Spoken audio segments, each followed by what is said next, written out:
얘들아 안녕! 오랜만에 영상으로 돌아온 재밌는 영어의 제일쌤이야. 오늘은 지난번 영상에서 예고한 것처럼 영어 시험 시간이 부족한 학생들을 위해서 영어 듣기 시험 시간 중에 독해 문제 28개 중에 13문제를 풀 수 있는 방법을 준비했어. 근데 이 얘기를 듣고 어떤 학생들은 이렇게 생각할 수 있을 것 같아. 선생님, 제가 영어 듣기 할 때 10문제, 11문제 정도까지 푸는 거는 들어본 것 같아요. 근데 13문제까지 과연 가능할까요? 그래서 이렇게 생각하는 학생들이 있을 것 같아서 선생님이 단거리 달리기 신기록 이야기를 먼저 이야기를 해줄 거야. 예전에 말이야, 100m 달리기에서 10초의 벽은 인간이 결코 달성할 수 없는 불가능의 영역이라고 여겨지던 시기가 있었어. 근데 어떤 한 선수가 이 10초의 벽을 깨는 사건이 일어났다? 그 이후에 어떤 일이 일어난 줄 알아? 바로 한 대회에서만 무려 7명의 선수가 이 10초의 벽을 연달아 깨버린 거야. 이 이야기가 주는 메시지가 뭘까? 바로 사람들은 한계를 정하기 때문에 자신이 가진 능력을 발휘하지 못하는 경우가 있다는 거야. 이 듣기 13법은 선생님이 직접 연구했고 평균적으로 2등급 정도의 독해 실력을 갖춘 학생들이라면 누구나 도전해 볼 수 있는 방법이니까 영어 시험 시간 부족이 고민인 학생들은 시험 전 꼭 반복해서 연습해 보기 바랄게. 오늘 설명할 듣기 13법은 2023년도 버전이야. 영어 듣기 때 풀이를 병행하는 독해 문항들은 절대로 듣기 점수에 영향을 주어서는 안 되기 때문에 그 해의 6월, 9월 평가원에서 출제된 유형별 난이도를 반영해서 문항들이 재구성되고 있어. 대표적으로 예전에는 발췌독만으로 짧고 간단하게 풀렸던 40번 문단 요약 문제는 최근 그 전반적인 사례를 좀 이해해야만, 독해 시간을 좀 투자해야만 풀리는 그런 문항으로 바뀌었기 때문에 제거가 됐고, 그 다음에 최근 평가원이 거의 준킬러 수준으로 힘줘서 출제하고 있는 24번 제목 문제는 비교적 쉬운 대입학 유형이었지만 제외가 됐어. 그리고 상대적으로 쉬워진 유형이 있지. 자, 빈칸 1번 문항.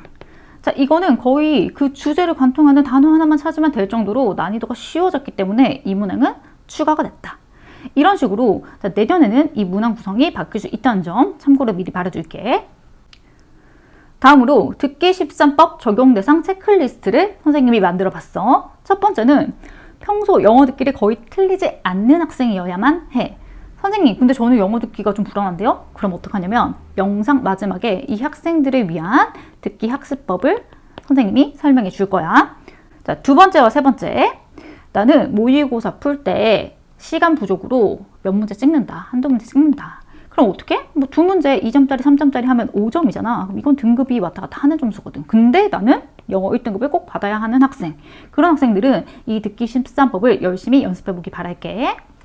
자, 선생님은 우선 듣기를 3가지 구간으로 분류를 하는데 첫 번째는 안내방송이 나와서 뒤에 문제들을 좀 풀 수 있고, 그리고 1번부터 4번까지의 문제가 나오는 상대적으로 여유도가 높은 구간이야. 자, 이때는 우리가 좀 쉬운 문제를 풀기보다는 조금 그것보다 난이도가 있는 문제를 풀어주면 좋을 것 같아. 두 문제를 풀 거야. 자, 주제 문제 23번, 그리고 빈칸 첫 번째 문항. 어렵지 않아. 올해 기준이야.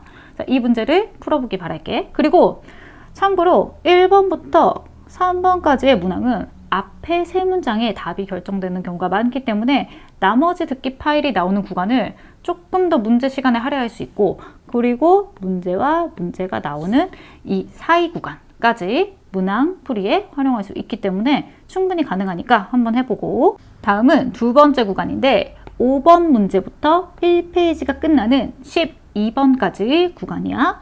이 구간은 상대적으로 앞 구간보다 여유가 없어. 자, 대표적으로 11번, 12번 문제 거의 3문장 안에 끝나. 바로 다음 문제가 나와. 이때는 뭐 우리가 뭐 나머지 듣기 구간 동안 뭐 뒤에 문제를 풀기가 좀 어렵고, 나머지 5번부터 10번까지도 거의 뒷부분에 답이 나오는 경우가 많기 때문에 끝까지 들어줘야 돼. 그럼 이때는 문제와 문제 사이 구간밖에 뭐 운영이 어려워. 이때는 짤막짤막한 문제들을 해결해 주는 거야. 자, 어떤 거? 19번.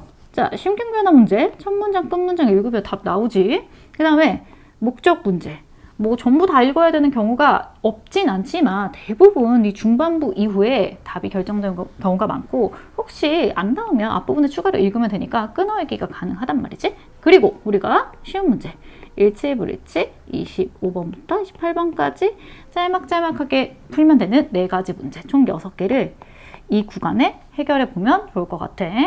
마지막으로 3번째 구간 2페이지가 시작되는 13번 문제부터 2번 들려주는 16번, 17번 세트 문제까지 이 3번째 구간이야. 이 3번째 구간은 13, 14, 15번 어떤 특징들을 가지고 있지? 바로 중반 이후에 결정적인 힌트가 나오기 때문에 앞부분은 조금 여유가 있어. 자, 그래서 아까보다는 상대적으로 여유가 있는 파트이기 때문에 이때는 뭐 우리 듣기 때 익히 푸는 문제들, 그치? 주장 요지 이런 문제들, 선지 한글로 되어 있어도 부담이 없는 문제들 이런 거 풀어주면 좋을 것 같고, 그리고 16번, 17번은 한 번에 듣는데 16번은 거의 앞에 한두 문장에서 주제를 주는 경우가 많아. 그래서 17번까지 꼼꼼히 해결을 한 다음에 2번 들려줄 때 우리가 장문 끝에 43번부터 45번 문제까지를 해결해 보면 될 것 같아.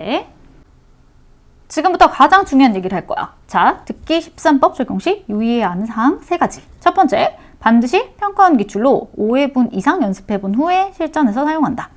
교육청 모의고사보다는 평가원 기출이 조금 더 독해 수준이 높기 때문에 평가원 기출로 연습해보는 게 좋을 거야. 그리고 시험 현장에서 즉흥적인 풀이법 변경은 하지 않는 게 좋아. 시간 남는다고 추가적으로 독해 문제 더 푼다? 이런 거는 듣기 집중을 방해할 수 있어. 두 번째, 너무 중요하지. 듣기 답을 먼저 고른 다음에 그리고 남는 시간에 독해를 푸는 거야. 알겠지? 우리 영어 듣기 하다가 독해 문제 풀었는데 뭐 망했어요 하는 학생들, 한두 개 틀렸어요 하는 학생들 원인이 뭔지 알아? 음원이 나오고 있는데 안 돌아와서 그런 거거든. 근데 아까 말했듯이 듣기 1, 2, 3번, 11번, 12번, 16번 거의 앞에 3문장 이내에 답을 주는 경우가 많아. 그렇기 때문에 차라리 답을 먼저 고른 다음에 독해 문제를 푸는 게 마음이 훨씬 편할 거야. 알겠지? 예외적으로 13, 14, 15번만 중반 이후를 집중해서 들으면 된다. 자, 3번째. 각 구간 내에 풀이를 다 못 끝냈어. 그럼 어떡한다? 나머지 독해 문제는 미련 없이 패스한다. 이게 가장 중요해. 예를 들어 이런 거야. 아까 첫 번째 구간에서 빈칸 문제랑 주제 문제 뭐 이렇게 풀기로 했잖아. 자, 그러면 만약에 지금 5번 문제가 딱 나오고 있어. 다음 구간으로 넘어간 거지. 근데 빈칸 문제, 빈칸 첫 번째 문제 아직 다 못 풀었어. 어떻게? 미련 없이 버리고 5번부터 시작되는 우리 짤막짤막한 문제들 있잖아. 그치? 일치불일치 이런 것들. 그걸로 넘어가야 돼. 이걸 안 넘어가면 무슨 일이 일어나냐면 첫 번째 구간이랑 두 번째 구간은 성격이 아예 다르잖아. 두 번째 구간은 짤막짤막하고 여유가 없는 구간에는 거기에 맞는 문제가 있는데 계속 이거 잡고 있으면 결국 도민으로 밀리게 되는데 이렇게 하기보다는 차라리 듣기 끝난 후에 해당 문제만 다시 푸는 게 훨씬 낫다. 알겠지? 지금까지 듣기 13법에 대한 설명을 마치고 1등급을 목표로 하는 학생들이 아니고 그냥 영어 듣기 영역 자체가 불안정한 학생들도 있을 거야. 이 학생들을 위한 영상도 추가로 선생님이 준비했어. 자, 우리 듣기에서 문제를 틀리는 케이스는 3가지 케이스가 있습니다. 첫 번째, 간단하게 얘기를 하면 단어가 부족하다. 자, 두 번째, 단어 암기할 때 발음 기호를 제대로 같이 외워주지 않은 거야. 그럼 어떻게? 단어의 고유 발음이 듣기에서 나오는데 내가 외운 단어의 발음과 다르기 때문에 이게 들리지가 않아. 자, 그래서 이 문제를 해결하기 위해서는 이 JL 영단어 학습법 영상이 있거든. 이 영상을 고정 댓글에 첨부를 해둘 테니까 이 영상을 학습하기 바라고. 그리고 3번째로, 자, 대화를 다 이해를 했는데 정작 우리 11번, 15번 영어 선지에 나오는 그 표현을 몰라서 학생들이 틀려오는 경우가 있더란 말이야. 자, 그래서 이 영어 표현들을 선생님이 또 정리했어.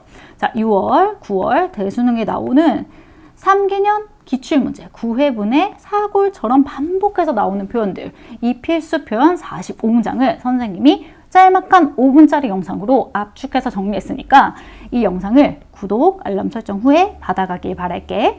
그럼 오늘 영상도 도움이 됐길 바라고 영어 성적 꼭 올려서 좋은 성적을 수능에서 받길 바래. 그러면 댓글로 후기도 많이 남겨주고 그럼 다음 영상에서 만나. 안녕.